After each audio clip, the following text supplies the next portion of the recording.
মানে কতকে অজনসিয়ত শুনছে, মানে ফতোয়াবাজি করার লেগে।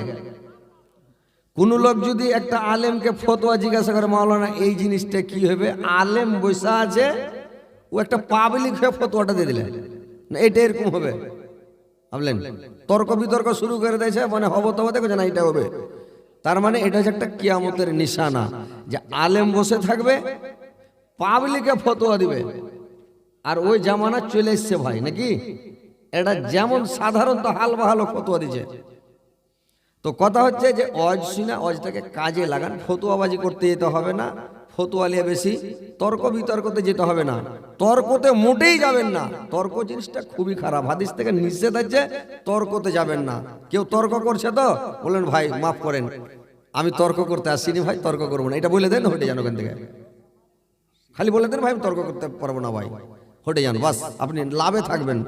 আর যদি তর্ক করেন, দুটা চারটা কথা হবে, হতে হতে একটা তর্ক বিতর্ক বেড়ে যায়, ঝগড়া হবে, মাইর পিট হবে, দাঙ্গা ফাসাদ হতে পারে, লাফড়া হতে পারে বিরাট। কিন্তু আমি বলে দিন ভাই আমি তর্কতে নাই, আমি তর্ক করতে যাবো না, বাস। ওর জিত তো বেশি বলছে, বলতে থাকে, আপনি হটে যান। তো কথা হচ্ছে অজনসিয়ত শুনবেন, মনে রাখতে হবে ভাই, তাহলে কাজ দিবে। আর মনে যদি না রাখেন, মানুষ যত ওয়াজ শুনছে তত পিছনে সরছে, যত ওয়াজ শুনছে তত পিছনে সরছে, নাকি? এত জালসা, গ্রামে গ্রামে দুটা চারটা করে জালসা, প্রত্যেক জুমাতে, বৎসরে 52টা সপ্তাহ, 52টা জুমা হচ্ছে বৎসরে, কত খুতবা, কত ওয়াজ, কত নসিহত, আপনাকে কোরআন হাদিস বর্ণনা করে যাচ্ছে ইমাম সাহেব, খতিব সাহেব, মাওলানা সাহেব। কিন্তু মানুষের মোজ ঘামে না, মানুষের আসার হয় না। মানুষকে নামাজ পড়তে বলবেন, পড়ো মুলি সাহেব, কখন পড়বেন? বয়স আপনার গাছে ধরছে? মানুষ হলো বয়স লুকার ওস্তাদ। ওকে জিজ্ঞাসা করবেন ওর বয়স হয়ে গেছে মক্কা, ও বলবে যে বয়স এত হয়নি, বয়স আরো কম, মানে হাফ করে কইবে, বুঝতে পারছেন? মানে এটা হলো ওই মানুষের একটা অভ্যাস, বয়স লুকা। কেন বয়স লুকাবেন? বয়স লুকা আপনার মতটা পরে হবে না, যখন মত হওয়ার তখন হবে। আর বিশেষ করে মেয়ে ছেলে বেশি বয়স লুকার ওস্তাদ, মানে ওরা মেয়ে ছেলে বেশি বয়স লুকাই, বুঝতে পারছেন? ওই আপনারা শুনেছেন হয়তো, মোবাইলে বলেছি, আজকেও বলি কথাটা, যে দুটা মাইয়া লোক ট্রেনে চড়ে চলেছে। তো ট্রেনে চলে যাচ্ছে মাইয়া লোক দুটা, তো করেছে কি, ট্রেনে তো আর মানুষ মুখ লক করে বসে থাকবে না, এটা তো আর আমেরিকা লয়, আমেরিকার মাটিতে নেই লক করে বসে থাকে। তো ট্রেন চলছে ধাই ধাই করে, বন্দে ভারত শো করে চলছে। একটা মাইয়া লোক ওদিকের সিটে এদিকে মুখ করে বসে আছে, এদিকের মাইয়া লোকটা ওইদিকের সিটে মুখ করে বসে আছে। তো বৈশা আছে, ট্রেন চলছে, তো গল্প হয়েছে, গল্প হইতে হইতে তখন ওকে পুচ করছে। মানে মানুষের একটা বদ অভ্যাস আছে, মানুষের সাথে যদি গল্প হয়, দু চারটা গল্প হওয়ার পরে বলে তোমার বয়স কত, ও কবে তোমার বয়স কত। যদি একটু দু চারটা গল্প হওয়ার পরে জিজ্ঞাসা করবে, আচ্ছা তুমি কি কাজ করো, বলে চাকরি করি। চাকরি করেন, বেতন কত? দেখ তোর বেতনের লিয়ে তুমি কি করো, তোমাকে দিবে টাকা লাও। এটা মানুষের বদ অভ্যাস লয়। ওর যত বেতন হয় তত আছে, তুমি বেতন কেন পুচ করবে ওকে, তোমার বেতন কত? এটা খারাপ অভ্যাস নয় তো এই মানুষের এটা। আর বয়স পুচ করবে, মানে বয়স, তোমার বয়স কত, এই একটা বয়স পুচ করা আর বেতন পুচ করা, মানে এটা হচ্ছে মানুষের একটা বদ অভ্যাস। তুমি বেতনে কেনে পুচ করবে, আর ওকে কেনে কাছের বন্ধু হয়, ওরকম নিজস্ব লোক হয়, তাইলে হাজি হয়, হাজি হাজি চাকরি তো আলহামদুলিল্লাহ পেয়েছ, কত কি তানখা আছে, বেতন কত, ইসুনা, মানে এর আরো ভালো হইলে তো ভালো আলহামদুলিল্লাহ, আর না হইলে আর আরো পাছা জ্বলবে, যে ওরে বাপরে এত টাকা পেয়েছে নাকি। তো কি দরকার ওর বেতন পুচ করবে, দরকারটা কি? আচ্ছা বয়স পুচ করবে, বয়স পুচ করে কি হবে তোমার? আর মানুষ খালি বয়স পুচ করবে, তোমার বয়স কত, এগুলা বদ অভ্যাস। ট্রেনে, বাসে, গাড়িতে চলবে, দুটা চারটা গল্প হওয়ার পরে আছে তোমার বয়স কত হবে, তো বয়স পুচ করে লাভ কি তোমার? তো দুটা মেয়ে লোক ট্রেনে চড়ে চলে গেছে, তো বয়স পুচ করছে, হাজি বাবু তোমার বয়স কত? ওর বয়স 40 থেকে 45 বছর বয়স হবে, তখন তোমার বয়স কত হবে? তো এই কইছে বয়স খুব বেশি হবে না, খুব জুতি হয় টাইনা টুনা 20 থেকে 22 হবে, মানে অর্ধেক গেলে চলে এলো হাঁপাহাঁপি। তো এদিককার মেয়ে লোকটা যে ট্রেনে বসে আছে, এর বয়স 30-35 হবে, তো এর জানটা জ্বলে গেছে, ইয়াকে পুছ করছে, আচ্ছা তোমার বয়স কত হবে? মানে মেয়ে লোক কিন্তু ওটা ফের পুচ করবে, ওকে পুচ করলে উল্টা পুচ করবে। এটা মেয়েলোকের একটা অভ্যাস আছে, এটা খারাপ অভ্যাস নাই, মানে ওর একটা এটা বৈশিষ্ট্য আর কি।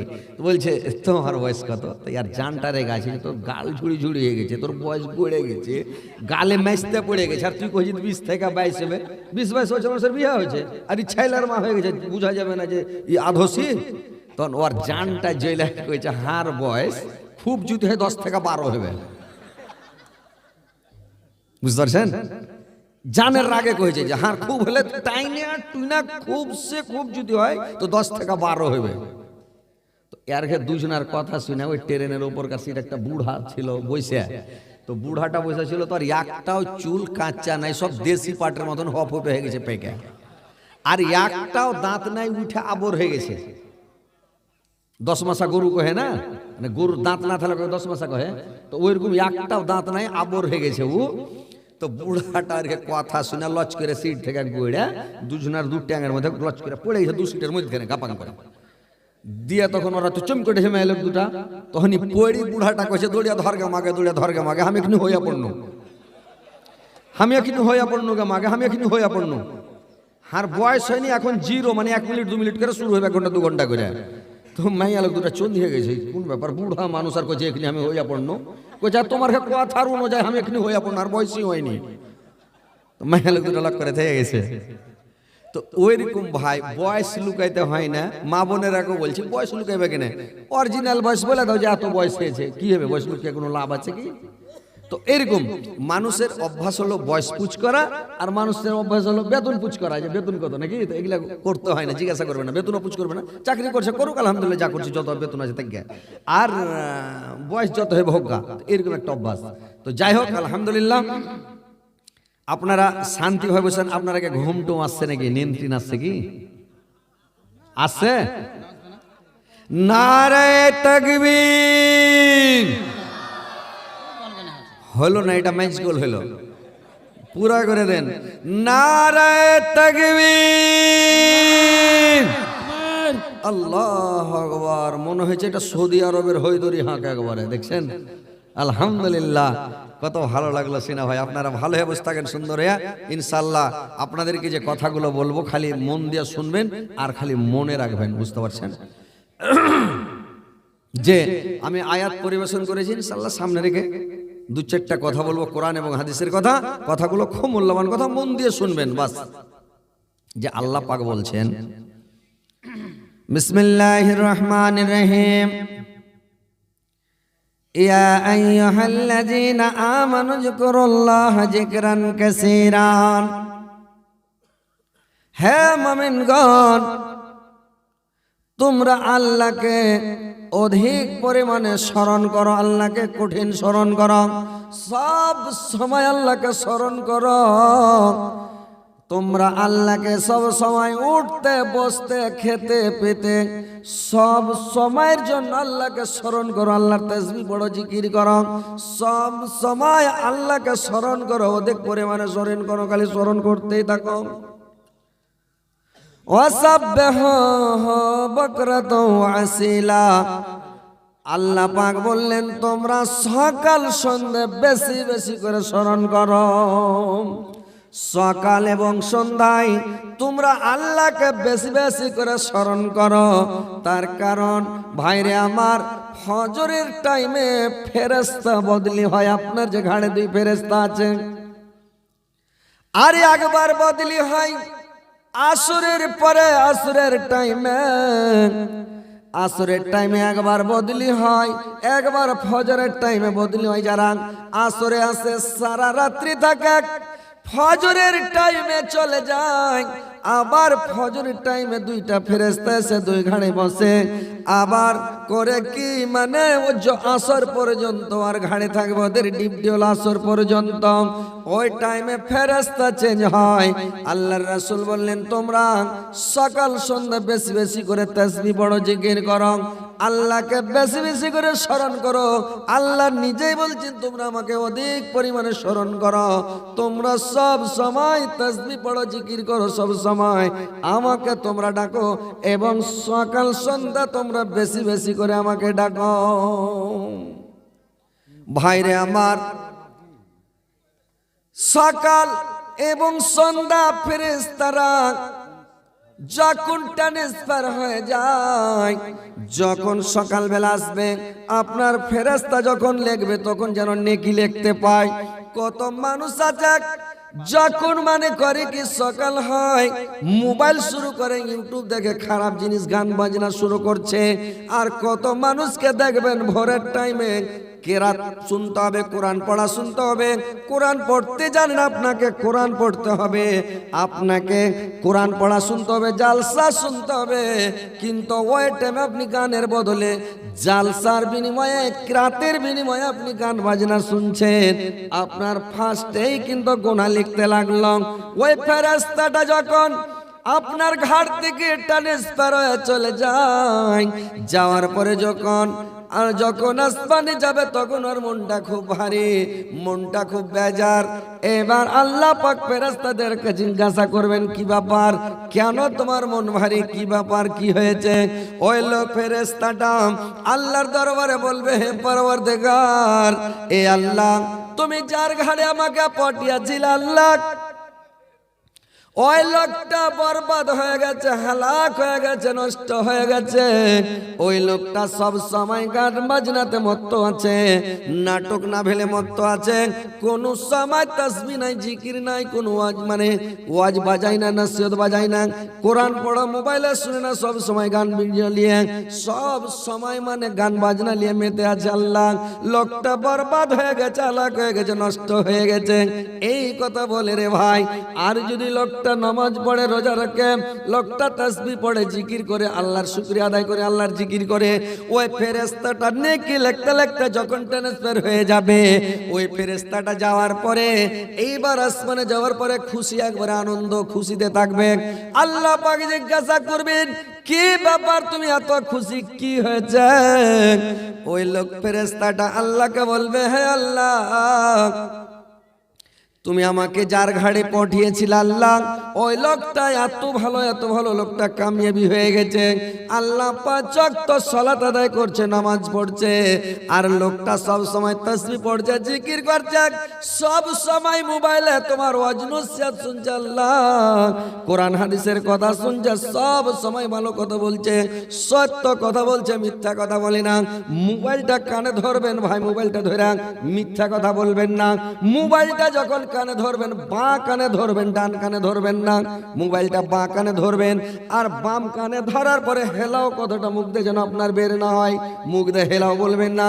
ফার্স্ট টাইম মোবাইলটা ধরার পরে বলবেন আসসালামু আলাইকুম, মোবাইলটা ধরে রিসিভ করে বলবেন আসসালামু আলাইকুম। কে বলছেন ভাই, কোথা থেকে বলছেন ভাই, এভাবে বলবেন, সবাই বলবেন তো ইনশাআল্লাহ। হেলাও কথাটা বলবেন না, যে হ্যালো হ্যালো এরকম বলবেন না। মোবাইলটা ধরে কানে, বাঁ কানে ধরবেন, বাঁ হাত দিয়ে বাঁ কানে ধরবেন, আর বলবেন আসসালামু আলাইকুম। যে ফোনটা ধরবেন আপনাকে কেউ যদি সালাম দিয়ে দেয়, ও বলবে ওয়ালাইকুম সালাম, ভাই কি আছেন ভাই, কোথা থেকে বলছেন ভাই, মানে এভাবে বলবেন। কিন্তু এখন মানুষ মোবাইলে হেলাও হেলাও বলছে, আর মোবাইলে মানে মিথ্যা কথা বলছে, সব সময় ঝুট কথা আছে। এঠে বলছে ও যে কাটিহারে আছি, কোলাসিতে আছি, সিমরাহাতে আছি, আছে এক জায়গায় বলছে আর এক জায়গায়। এইভাবে মিথ্যা কথা বলবেন না। একটা যদি মানুষ একটা মিথ্যা কথা বলে, ওর ঘাড়ে যে ফেরেশতা আছে, এই ফেরেশতাটা 3 কিলোমিটার দূরে, মানে 3 মাইল দূরে পালিয়ে যায়, ঘাড়ে থাকে না। মিথ্যা কথা এত খারাপ জিনিস, এত জয়গিন্ন। মিথ্যা কথা যখন মুখ দিয়ে বের হয়, ফেরেশতাটা পালিয়ে যায়। তো মিথ্যা কথা বলবেন না, মিথ্যা কথা থেকে বেঁচে থাকার চেষ্টা করেন। মানে আর এখন তো মোবাইলের যুগ, মোবাইলের যুগ, সবাই মিথ্যা কথা। ওই একজন আর পুরুষ মোবাইলে ফোন লাগিয়ে দিয়েছে দিল্লি থেকে, তো ফোন যে লাগালছে তো আর স্ত্রীকে লাগালছে, বাড়ি বাড়িকে তো লাগাইবি, মনটা বাইরে ছিনমিন করছে, তো ফোন লাগিয়ে দেখে দুটা গল্প করি, কামও করি, আর দুটা গল্প গালা হয়।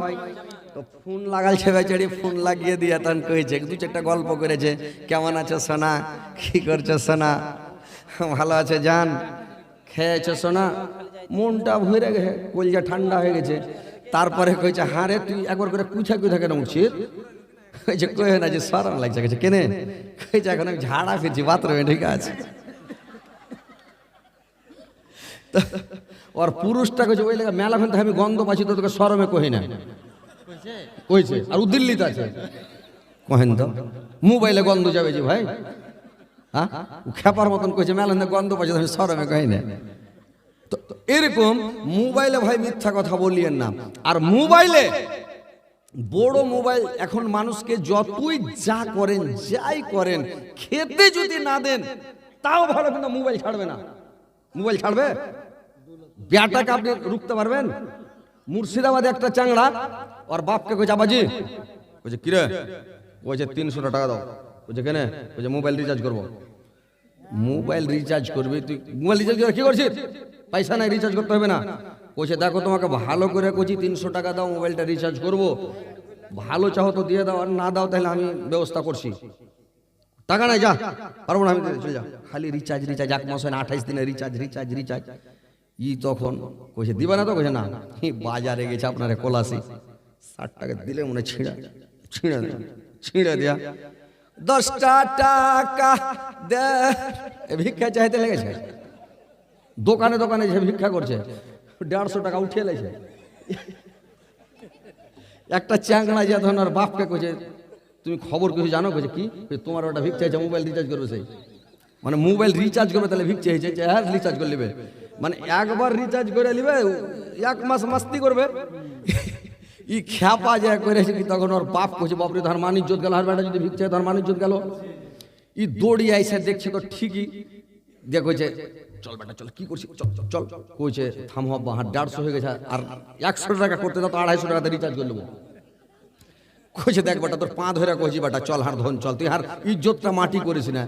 আমি একটা পয়সাওয়ালা লোক, ইজ্জতদার লোক, আর তুই যদি ভিক্ষা চাইছিস, লোক কইবার বেটা ভিক্ষা করেছে তো তোকে বিয়ে শাদী ভালো করে দিতে পারবো, চল। কইছে তোমাকে তো কইছি রিচার্জ করার পয়সা দাও না, তো আমি তোমার ইজ্জতের উপরে ট্রেক্টর চালাবো। হ্যাঁ তোমার ইজ্জত আমি ট্রেক্টর চালাই নু। আর বাপ কইছে চল বেটা 40 টাকা লাগবে, কিন্তু ভিক্ষা করিস না বেটা, হার ইজ্জতটা বাঁচা। তো টাকা দিলে তো মোবাইলে